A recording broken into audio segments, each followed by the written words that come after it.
Hello everyone, welcome back to our channel benchmark studies.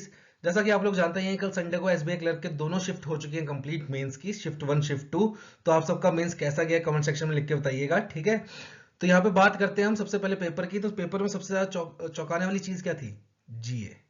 ठीक है, जीए आ गई थी काफी ज्यादा टफ, चाहे वो शिफ्ट 1 हो या शिफ्ट 2 हो। ठीक है, जीए थी काफी ज्यादा अनएक्सपेक्टेड दोनों शिफ्ट में ही, और काफी ज्यादा टफ आ गई थी, काफी ज्यादा डीप में पूछा गया था। ठीक है, तो यहाँ पे आपकी कोई गलती नहीं है। ठीक है, जीए थी ही टफ। ठीक है, आप मायूस होने वाली कोई बात नहीं है कि अगर आपके जीए में, मैं कह रहा हूं, अगर आपने 18 से 22 क्वेश्चन भी किए ना, तो एक काफी ज्यादा वेरी गुड अटेम्प्ट है। गुड भी नहीं, वेरी गुड अटेम्प्ट है। ठीक है, आपने काफी अच्छा किया अगर आपने 18 से 22 भी किए।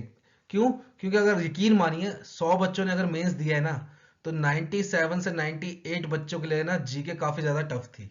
ठीक है, उनको हवा भी नहीं लगी कि जीके में हुआ क्या है। ठीक है, कहाँ से क्वेश्चन आया उनको पता भी नहीं चला है कुछ भी। ठीक है, 2 से 3 बच्चे वो हर केस में होता है, एक्स्ट्रा ऑर्डिनरी बच्चे होते हैं। ठीक है, उन्होंने कुछ एक्स्ट्रा ही पढ़ा होता है, उनके लिए नॉर्मल बात है।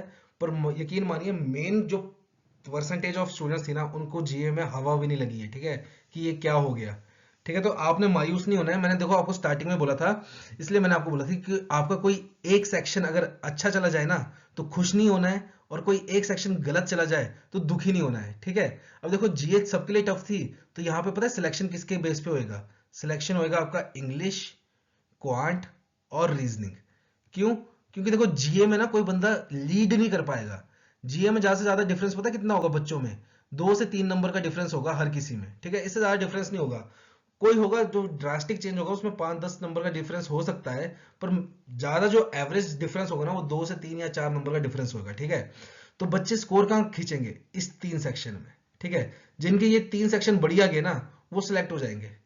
यहाँ पे ये बात है। ठीक है, तो आपने देखो, मैं तभी कहा था कि एक सेक्शन अगर खराब चला जाए ना, तो आपने दुखी नहीं। देखो अब सिलेक्शन पता है किसका होगा?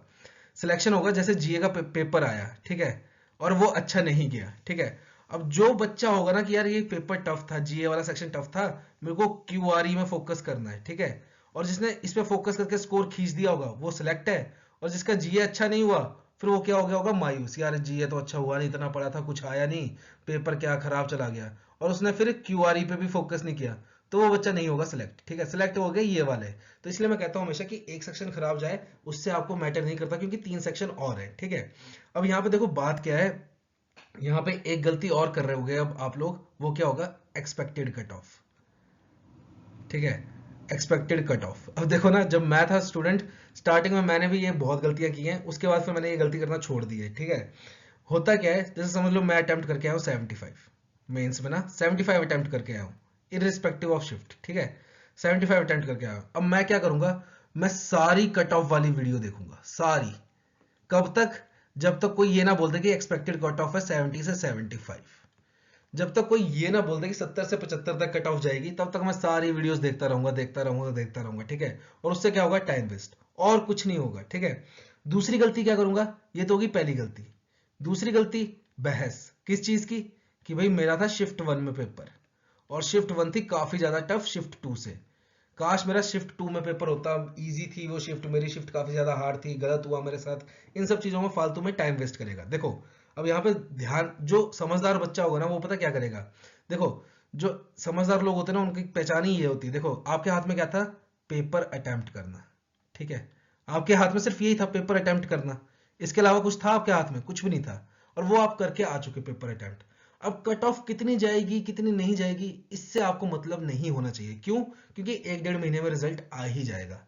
ठीक है, आप किसी की भी वीडियो देख लो, अपने दिल को कितना भी बना लो कि कट ऑफ इतनी जाएगी, पर उतनी नहीं जाती कट ऑफ, वो अपने हिसाब से निकाल लेंगे। ठीक है, दूसरी, देखो शिफ्ट 1 अगर टफ होगी ना, वो खुद पे खुद नॉर्मलाइजेशन कर देंगे शिफ्ट 1 वालों की। ठीक है, आपको टेंशन लेने की जरूरत नहीं है। और अगर शिफ्ट 2 हार्ड होगी, तो शिफ्ट 2 वालों की वो नॉर्मलाइजेशन खुद कर देंगे। आपको इसमें कोई टेंशन लेने की जरूरत नहीं है, और टेंशन लेके होगा भी कुछ नहीं, क्योंकि आप इसमें कुछ कर भी नहीं पाओगे। जो करना है वो अब पेपर कंडक्ट करवाने वाली एजेंसी है जो वो करेगी। ठीक है, आपके हाथ में कुछ भी नहीं है अब। तो इसलिए आप फालतू की टेंशन में टाइम वेस्ट मत कीजिए। क्यों? क्योंकि आपके पास अब एक एग्जाम और बचा है, एसबीआई पीओ मेंस। ठीक है, तो आप उस पर ध्यान दीजिए और उस पर मेहनत कीजिए अभी से। और अब L I C double A की भी नोटिफिकेशन आ गई है, तो आप उसको भी फोकस कर सकते हैं। और देखिए, अब आपके पास एल आई सी अगर आपने नहीं भी भरना है तो कोई बात नहीं, अब आपके पास 3 से 4 महीने हैं, 3 से 4 मंथ्स है। किस लिए? दोबारा पेपर की साइकिल स्टार्ट होगी आईबीपीएस की। ठीक है, सारे SBI clerk, SBI PO, IBPS PO, RRB, सब वो दोबारा से स्टार्ट होंगे। तो आपने क्या करना है, देखो अब आपके पास ये है कि एक तो एसबीआई पीओ मेंस पे फोकस कीजिए, ठीक है, और इस पे पूरा जोर लगाइए क्योंकि ये लास्ट पेपर है इस साल का। अगर इसमें हो गया ठीक है, नहीं तो फिर आपको एक साल और वेट करना पड़ेगा नौकरी के लिए। और अगर आपका बाई चांस नहीं हो रहा है तो पता है आपने क्या करना है, आपने कुछ नहीं करना है, आपने करना है इंट्रोस्पेक्शन, ठीक है। वो क्या, कि जैसे देखो कुछ बच्चे होंगे जिनका प्री निकला हुआ काफी सारे, मेंस एक नहीं निकला, ठीक है, तो आप इंट्रोस्पेक्शन कीजिए कि मेरा ऐसी क्या गलती है कि मैं प्री निकाल ले रहा हूं, मेंस नहीं निकल पा रहा, और मेंस नहीं निकल रहा तो क्यों नहीं निकल रहा। और कुछ बच्चे ऐसे होंगे जिनका एक भी प्री नहीं निकला होगा, तो वो भी अपना देखो फोकस कीजिए। देखो आपको पता है क्या करना है, आपको कुछ नहीं करना है, आपको कैटेगराइज करना है क्या, कि मेरे वीक सब्जेक्ट कौन से हैं और मेरे स्ट्रॉन्ग सब्जेक्ट कौन से हैं, ठीक है। देखो मैं अपनी बात करता हूँ, देखो एग्जाम्पल से बात करता हूँ, मेरे वीक थे इंग्लिश और जीए, ठीक है, और मेरा स्ट्रॉन्ग था क्वांट और रीजनिंग। तो मैंने क्या किया, कभी जो मेरे वीक सब्जेक्ट थे ना उन पे इतना ध्यान नहीं दिया कि मैं इसको बहुत ही ज्यादा अच्छा करूं। मेरा बस एक मेन सा टारगेट होता था कि जो मेरा वीक सब्जेक्ट है ना, इसमें मैं इतना अटेम्प्ट करूं कि मैं एवरेज लोगों की जितना अटेम्प्ट कर पाऊं। एवरेज मतलब कि लगभग 50% अटेम्प्ट कर जाऊं, ठीक है। मेरा बस यही टारगेट होता था कि अगर मैं इसमें एवरेज कर रहा हूं ना, तो इसमें तो मैं एक्सेल कर ही दूंगा और मैं ओवरऑल कट ऑफ निकाल लूंगा। तो आपको भी ऐसे करना है, जो आपके वीक सब्जेक्ट है ना उस पर इतनी मेहनत मत कीजिए कि उसमें मैंने टॉप करना है, इतनी मेहनत कीजिए कि मैं एवरेज जनता के साथ खड़ा हो सकूं उस सब्जेक्ट में। और जो आपका स्ट्रॉन्ग सब्जेक्ट है ना, फिर उसको इतना स्ट्रॉन्ग कीजिए कि मैं एवरेज से काफी आगे निकल जाऊं, ठीक है। तो दोनों को मिला के आपका पेपर क्लियर हो जाएगा, ठीक है। और बात रही यहाँ पे अगर एक्सपेक्टेड कट ऑफ की, तो देखो एक्सपेक्टेड कट ऑफ में आप ज्यादा टाइम मत वेस्ट कीजिए, सिंपल सा लॉजिक रखिए कीजिए, जो पिछली बार कट ऑफ गई है ना, जो पिछली बार कट ऑफ गई है उसमें +-5 कर दो, ठीक है, +-5 या 6 कर दो, ठीक है, उतनी कट ऑफ जाएगी, इससे ज्यादा हेर फेर नहीं होगा, ये आप मिनिमम लेके चलो, ठीक है। बाकी कट ऑफ चेंज हो भी सकती है, आप इस पे इतना ध्यान मत दीजिए क्योंकि ये आपके हाथ में है नहीं। अगर आपको फिर भी तसल्ली नहीं होती तो एक बार +-6 करके देख लीजिए और एक अंदाजा लग जाएगा आपको कि आप कहाँ स्टैंड कर रहे हो, बस।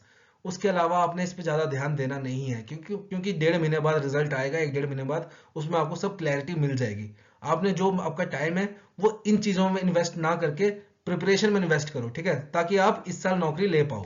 और आपने एक चीज और करनी है, वो क्या, जैसे कि आप शिफ्ट 1 में थे, ठीक है, तो शिफ्ट 1 में जीए के कौन कौन से क्वेश्चन आए हैं वो आप कमेंट सेक्शन में लिखिएगा, और शिफ्ट 2 में जीए के कौन कौन से क्वेश्चन आए हैं वो भी कमेंट सेक्शन में लिख दीजिएगा, ठीक है, ताकि हम अपना एनालिसिस कर सके कि हमारी वीडियो से कौन कौन से क्वेश्चन आए हैं और कौन कौन से नहीं आए हैं, ठीक है। तो मिलते हैं आपको अगले वीडियो में, till then have a nice day.